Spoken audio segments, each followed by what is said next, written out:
consider this surface that we dealt with before to x squared minus 1. It is graphed in red color, and I will use a plane parallel to the xy plane. I will take z equal to 3, and you can see that this plane in blue color passing through the point z equal to 3.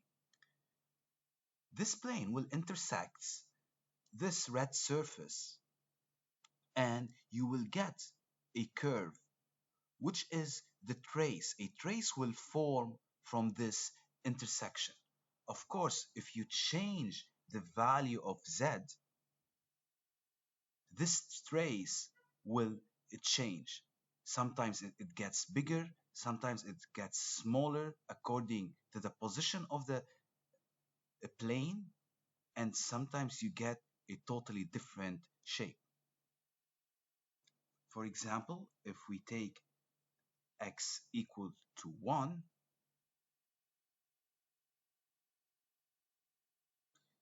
which is parallel to the YZ plane, look at this and see the trace that is formed between x equal to 1 and this red surface. So the trace over here is different than the trace over here. There's surfaces in 3 dimensions described by first order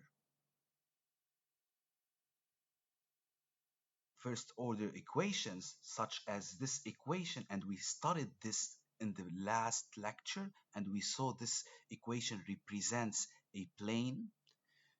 For first order, these are planes in 3 dimensions. Now, for second order equations, these equations in 3 dimensions are conics, such as ellipse, parabola, and hyperbola. These second order graphs are quadric surfaces. Now we define what is quadric surfaces. Quadric surfaces are second order graphs. Quadric surfaces are these graphs of equations that can be represented in this form. When a quadric surface intersects a coordinate plane, the trace is a conic section, as we saw earlier and as we're gonna see in this example. An ellipsoid is a surface shown in this graph described by an equation of the form x squared over a squared plus y squared over b squared plus z squared over c squared equal to 1. Let's sketch the trace of an ellipsoid. So this is an ellipsoid, and if we have a plane parallel to the xy plane, let's consider z equal to 0. This plane will cut this ellipsoid, and you will gonna get an ellipse. This is not a circle. This is an ellipse described by this equation. So go back to the initial equation of an ellipsoid and take z equal to 0. Replace z equal to 0 and you're gonna get, or in this one, okay, you're gonna cancel this one and you're gonna obtain the first and the second terms, which are equal to 1. If you draw this equation, you're gonna get an ellipse. The denominator over here 2 shows or gives you the distance between the origin or the center of this ellipse to the end point over here. As you can see, there's 2 units, and this is represented by the denominator of x squared. As for the denominator of y squared, which is 3, this shows you the distance from the center in the y direction to the end point over here of the ellipse. Now, Let's trace y, the intersection of this ellipsoid with y equal to 0, which is parallel to the xz plane. Again, you can do this in 3 dimensions. Please go to this online graphic plotter, type these equations in, and take y equal to 0 as another plane and see the intersection in 3D. The first one we saw, this is the first one over here. Now, if we have y equal to 0, now replace y equal to 0 and you're gonna get the first and the third terms which are over here. And again, the denominator of x squared is the distance from here to here and not this one, from the center to the end point in the x direction. Now, for the denominator for z squared, we have it 5, which means that the distance between 0 and the endpoint over here. The same thing when we set x equal to 0, this one is 0, you're gonna get the second and the third terms equal to 1. If you plot this one, or you're gonna obtain the trace, you saw that now graphically, and now we saw it algebraically how we replaced these planes in the equation, and we plotted these traces as well. So again, 3 is the distance from the center to the endpoint over here, and 5 is the distance from the center to the endpoint of the ellipse in the z direction. So in this one example, we discussed two things. We discussed the ellipsoid and their traces, which are ellipses. So we discussed ellipsoids and ellipses, which is a conic section. Ellipse is a conic section, which we saw earlier. So we discussed this one.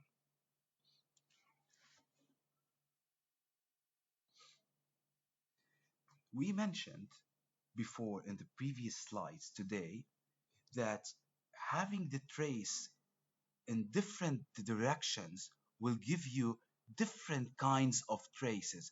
In some in some traces, you might have like parabolas, other straight lines, other curves. So keep in mind, whenever you're finding the trace, it will differ from one direction to another.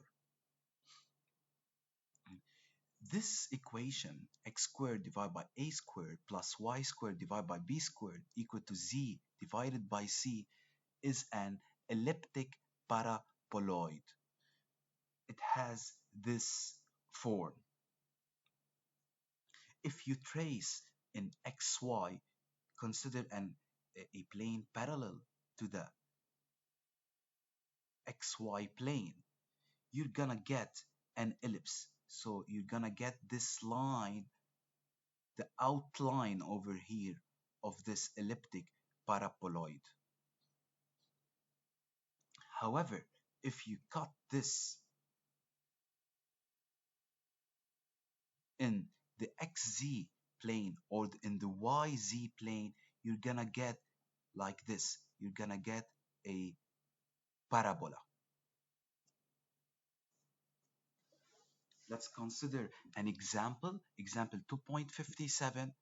This is an elliptic paraboloid, x squared plus y squared divided by 2 squared equal to z divided by 5.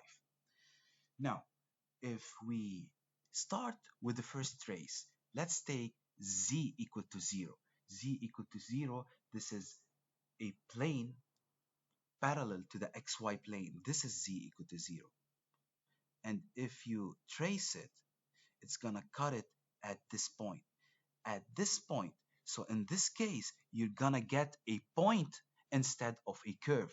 So the trace in this case for between this elliptic paraboloid and z equal to 0 is a one point, which is the origin. Now, let's get let's change the value of z. Let's take it z equal to 5. So we're gonna have another plane parallel to the xy plane over here, but z equal to 5. In this case, you're gonna trace an ellipse. You're gonna cut it and get an ellipse of this equation. Replace z equal to 5 over here. 5 divided by 5, you're gonna get 1. So our ellipse has this equation: x squared plus y squared divided by 2 squared equal to 1.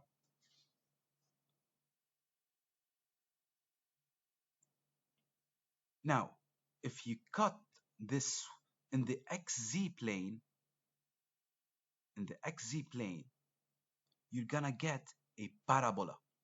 Also, this is the case if you're gonna have a YZ plane cutting this elliptic paraboloid, you're gonna get another parabola.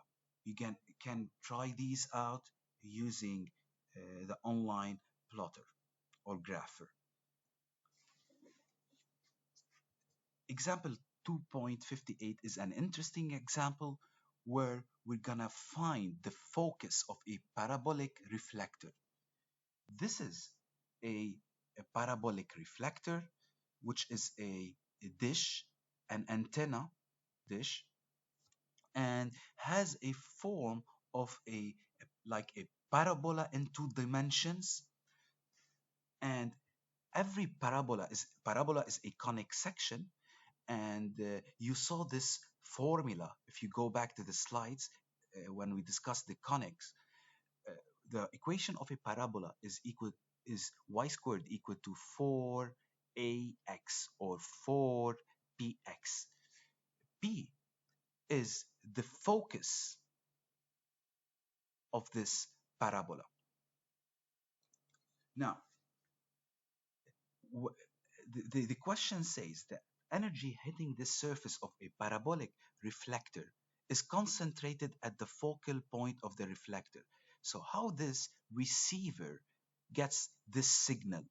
You need to install your receiver at the focus of this parabola so that all these signals will be reflected at one point so you can get a great signal at the focus. So we need to find this focus so we can engineer better this dish antenna. If the surface of a parabolic reflector is described by equation x squared divided by 100 plus y squared divided by 100 equal to 7 over 4, where is the focal point of the reflector? In order to solve this problem, you have this equation in 3 dimensions. We need to apply the trace idea to trace a parabola. And from this parabola, I need to find the equation of this parabola. And then I will calculate the focus of this parabola, which is the focal point of the reflector. So the first thing we need to know is the axis of this reflector is the z-axis. We can go and plot this function, and now x squared divided by 100 plus y squared divided by 100 equal to z divided by 4. As you can see, the axis here of this reflector is the z-axis. Now, x squared and y squared are equal, both are equal, and this cross section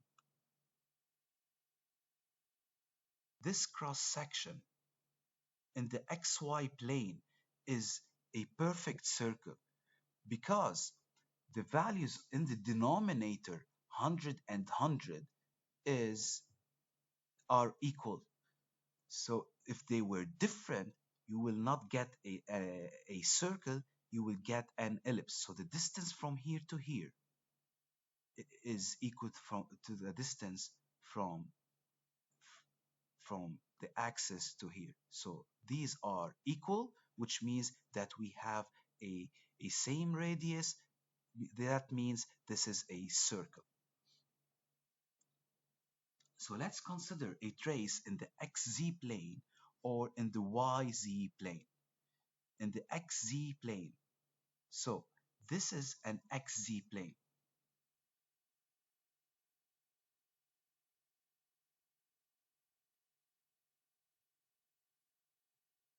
This is a plane parallel to the xz.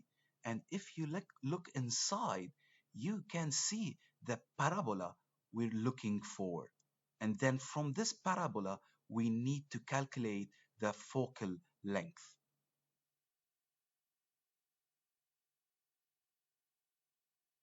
So I took y equal to 0 in order to get this trace. So just replace y equal to 0 in the given equation so you will get the equation of this parabola. Now, this is 0, this is 0, and we have these two terms, one on the left and one on the right. We're gonna cross multiply or multiply the equation by 100 so we can isolate x squared. X squared now is equal to 100 times z divided by 4. We know that the equation of a parabola is given by this one. X squared equal to 4pz. Now, by comparison, we're gonna put x squared equal to x squared. By comparison, we will get 100 times z over 4 equal to 4pz. Solve this equation. You will cross out z and solve for p. You're gonna get p equal to 6.25. So the optimal position for this focal point is 6.25 meters away from the origin. We can put it in this in a coordinate form 0, 0, and 6.25 since it is in the z direction as we saw from this plot. So this is the z direction and this is the distance 6.25 meters from the origin.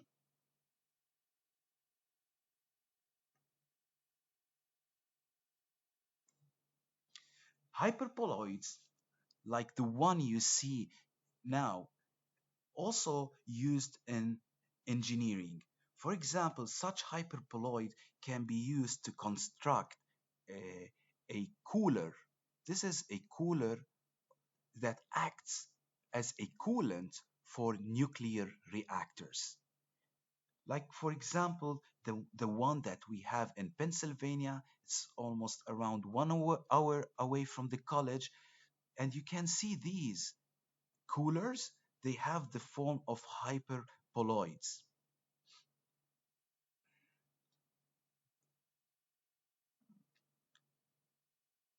We have more than that. We have 17 standard quadric surfaces that can be derived from the general equation. This is the general equation of quadric surfaces. For example, we have the ellipsoid that we already discussed. We already discussed what is A, B, and C. We have this hyperboloid, like the coolant for the nuclear reactor we saw. The formula of this is given by this one. Try to trace. This is an exercise for you. Take z equal to p, and you should get an ellipse. Try it out. Try different directions, these planes, and try to find these forms of traces. The negative sign over here represents the axis of the surface. In this case, since the negative sign is the z, so the z will represent this axis of the surface. Now for hyperboloid, we have another form of hyperboloid of two sheets. That's what it's called. In this case, we have a negative for x squared and negative for y squared, and z is positive. The one that is positive will be or will represent the axis of this surface. Please note that these surfaces do not touch each other. Also try their traces and see if you will be able to find the ellipse for this plane and the trace of hyperbola for these two planes. Another interesting quadric surfaces like the elliptic cone, like this one, and is given by this equation. Again, the minus sign is the axis of the surface, and the elliptic paraboloid we saw earlier. Now, we have a note here that the axis of this surface is the one that is the linear variable. So since this one is the linear, these are quadratic, this one will be the axis of the surface. Also the case for the hyperbolic paraboloid, the axis of the surface is the linear variable. So here, in this case, z is linear, so z will be the axis of the surface. Again, try out these traces. The last example in this section, example 2.59, we're gonna identify equations of quadric surfaces. You are given two equations and you are asked to identify what are these surfaces. In part A, you have this one. X, Y, Z are all squared. If you compare them with the previous slides, you will have a hint what is this equation and which quadric surface will represent. Now, let's divide this equation by 144 so we can get the right side equal to 1. Divide all the whole equation by 144, you will get something like that. And this thing which we discussed is an ellipsoid, and these are the distances from the origin to the endpoints in the x direction, in the y direction, and in the z direction, respectively. For the last part B, this is the given equation. And whenever you have something like this, you have the x are combined together and the y are combined together. What are we going to do is to move the z to the other side. We have a single z, and this will give you a hint on what type of quadric surfaces you will encounter. So we're gonna move 36 to the right side. It's gonna become positive, and using the complete square or the completing the square method, we're gonna change this quadratic equation. These two terms represent a quadratic equation or a second degree polynomial. So this is a binomial. We need to change it to trinomial to complete the square. So in order to do that, we need to find this third term over here. And to find it, it's pretty simple. You have this term, which is unknown. Let's call it n. N is equal to half b, all of that squared. Squared. B in this case for this quadratic equation is minus 2. Replace minus 2 in here. Minus 2 divided by 2 is minus 1. Minus 1 squared is plus 1. Add plus 1 and you know whenever you do something in the equation, you have uh, to add it on the other side. Since we add plus 1, we're going to add plus 1 on the right side. We're not going to keep it on the right side because we need it to be on the other side. So we're going to move it again to the left side, and this sign will turn into minus 1. Do the same thing for this one. Let's find the third term. The third term can be found using half b all of that squared. B is, in this case, is 4. 4 divided by 2 is 2. 2 to the power of 2 is 4. Then add 4 and then subtract by 4. Now we can change these using the completing square. This quadratic equation can be written in the form of x minus 1 all of that squared, and also write this one in this form. The remaining numbers will be added together, and then you will get this one. Now we will divide all this equation by 36 so we can isolate z. Divide by 36 and you will get the final form. This final form looks like this form, elliptic paraboloid, and that's why we isolated z in the first place, since we only had z and not z squared. The center of the elliptic paraboloid is 1 to 0, and you can find them similar to the idea you used to find the center of a circle. Thank you, and see you in the next section.